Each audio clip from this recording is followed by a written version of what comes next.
The rules of 3, freezing food before you put it in Mylar bags. All you need is a LifeStraw. I can store food in the closet and never look at it again. And I don't need community to survive.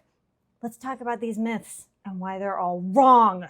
Hey friend, Morgan here. So the first up is freezing food before you put it in a Mylar bag. I can't tell you how sick I am of this myth continuing to be perpetuated. There's several things wrong with it.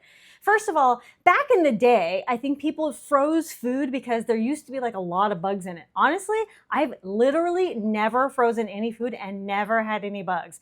I know some people have said that they have, but I literally never have. I keep unfrozen rice in a bucket in my pantry for like a solid year and it's fine. Same with flour, sugar, all these things, and it's fine. I've never frozen anything, neither should you.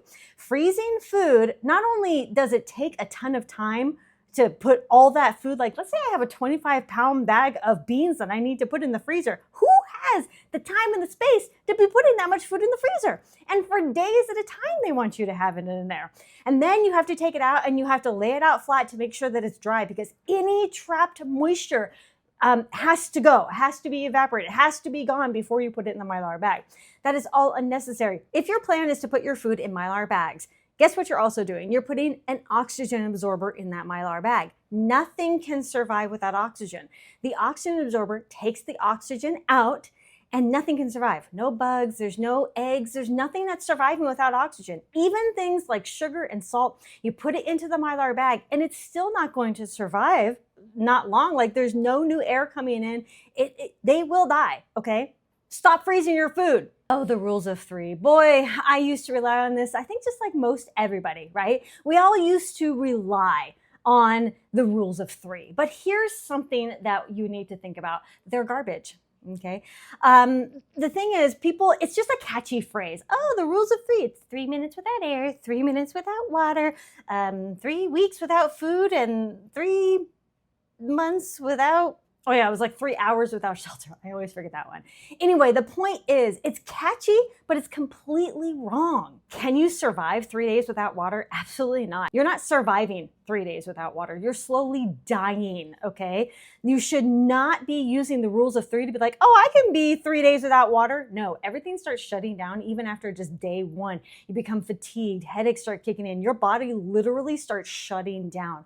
And by day 2, you are just slowly dying. The 3 minutes without air, have you ever tried to hold your breath for 3 minutes? Not me. Now, I know that there's probably some scientific evidence of like, well, if somebody is under on the operating table for 3 minutes, then they're going to get brain damage without air or something like that, right? Like that's completely different from this. You think you can survive 3 hours without shelter? The thing is, sometimes you can and sometimes you can't. It really depends on the situation. In extreme heat, you want to be getting out of the sun and staying out of the sun for as long as possible.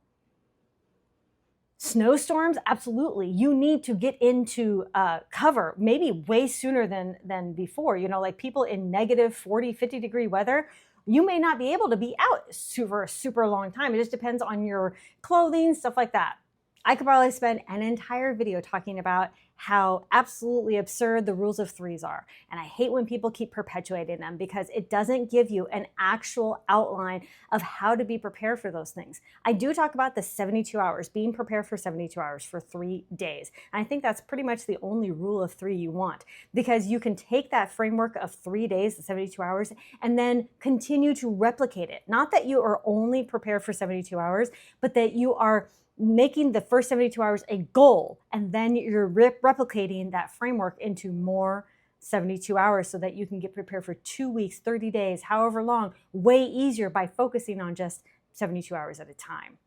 All you need is a LifeStraw to survive, right? This one is actually a little interesting because I will talk about water storage and they say, well, I have a LifeStraw. And I'm like, oh, that's cool. So you have like a stream or a river or something? And they're like, oh, no.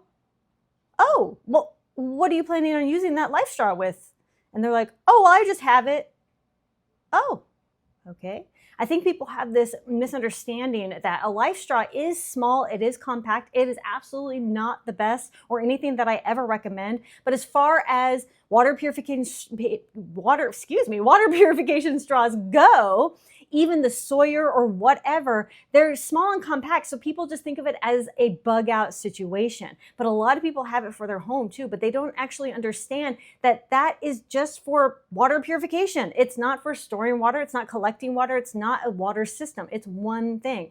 So when people keep perpetuating that, well, I just have a LifeStraw, that means nothing unless you actually have some sort of plan or system to, collect and then purify water. I can just store food in a closet and never look at it again. I think that this myth has been perpetuated because of freeze-dried food. Now, freeze-dried food does last a really long time, and so does food in Mylar bags. However, I have this story from the LDS store. So I was at the LDS store and this employee was saying, hey, you're making sure to actually use your food and rotate it, right? And I was like, oh, yeah, we totally do that. And he was like, great. I've had people come in here and say that they had food stored for 25 plus years and it became almost inedible because it was extremely hard or impossible to cook. And over a 25-year period, even if it's stored in Mylar bags with an oxygen absorber or not or whatever, even if you store it in the ideal conditions, it does have a loss of nutrition, and sometimes some things can get impossible to cook. That's why I keep telling you guys, rotate, rotate, rotate. Even freeze-dried food, it will rehydrate and it can last 25 years. I think freeze-dried food might be the only exception here, but we will even still rotate freeze-dried food. Like if we're going on a vacation, I'll take, a bucket of freeze-dried food or whatever. Like we use our freeze-dried food in rotation, maybe not as often as like canned food or something. My point is, prepping is a lifestyle. So if rotating your food is really not that challenging. It's just every once in a while. Like freeze-dried food is not going to be rotated as much as canned food. Some things are just not going to be rotated as much, but it should all be rotated and it should never be just a passive thing. I've heard a story of a guy that had like a whole bunch of food down in a basement and had been there for at least like 25 years or more. And then he passed away and their grandchildren had to do something with it. That was something that was a store it and forget it. And instead of just enjoying the preps and the things that are around you, you were storing something for a what if situation that never came. So you have preps and we store it and we have it for just in case, but use it. Don't just let it sit there forever. This last myth is I don't need community to survive. And this is really a lone wolf. Like so many people come and tell me, I don't need a radio because I'm not talking to nobody. Oh, you can't, don't tell anybody you're a prepper. Don't get to know anybody. Don't do anything like that to form any sort of community. But let me flip the script on you for a second. Imagine if preppers thought of it like this. Instead of thinking everybody as an enemy, we're thinking everybody as an ally, even our neighbors, our community. But we're not going up to people and saying, hello, my name is Morgan and I'm a prepper.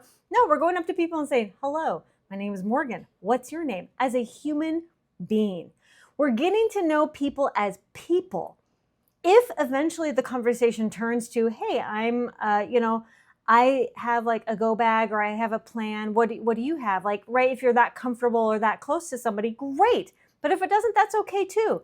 Because in times of crisis, people come together, not preppers, not specifically preppers, but people.